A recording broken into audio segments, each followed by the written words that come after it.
Hi there, my name's Ava Miller and I'm going to show you how in detail my Taroko Gorge project works. So, Taroko Gorge is an e-poem created by Nick Montfort in 2009.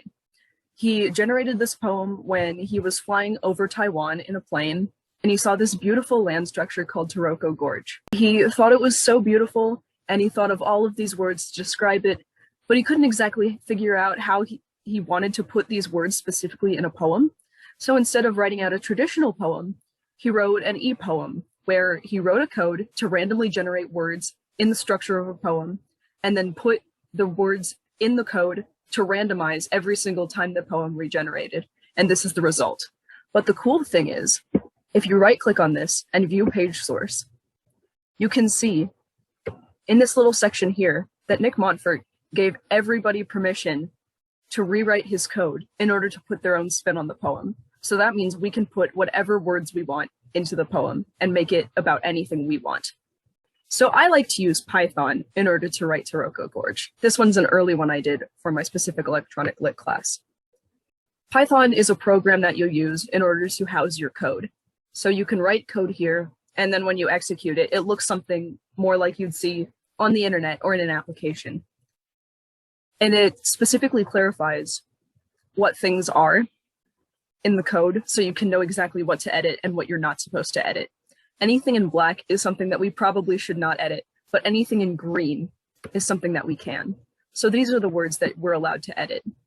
And then I put comments here just to know specifically what parts of speech we're supposed to be using in these different variables.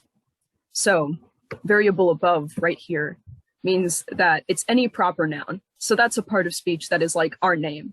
It's a person or a location, something like that, where the noun is capitalized. So I put the names of me and my friends here. Variable below is any noun that has the at the beginning. So this is pretty much anything that you can think of. Spaghetti, ice cream, soup. We used food for this one.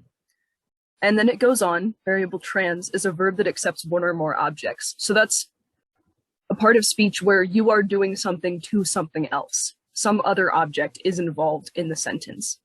Command verbs, so you're telling somebody else to do something or some other thing. A verb that does not take a direct object, so that's something you do without the company of something else. And then we've got a little bit more down here. So adjectives, so that's any word that describes something else. There's fewer of them than verbs, because verbs tend to be a little more descriptive than adjectives anyway.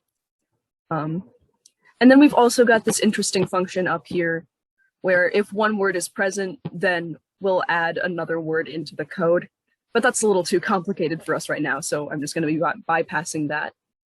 And then from there, in order to turn our code into a website, we put it into this Word document or this Notepad document. So it's a little bit harder to read, but I did put the names of some of the people in Midwest Writing Center here and Sarah's cat. And I specified it to make a little bit more about Midwest Writing Center. So Podium, Riverbend Chronicle, which is something published by Midwest Writing Center sticker, etc.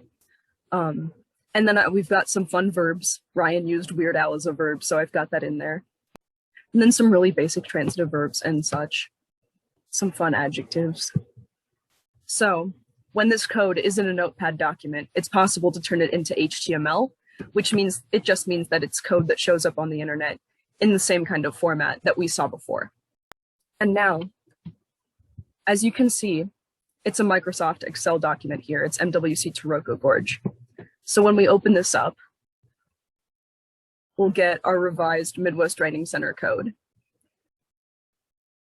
So Sarah's throw the faulty heating systems, Mia Weird Al's the teal mice, obliterate the friendly Matt stone hidden, Melissa photographs the podium, teal mice write, Strengthila's answer the Midwest Writing Center stickers.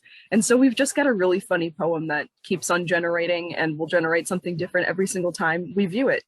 So again, I can change all of these words into something else too. So we'll be doing that later.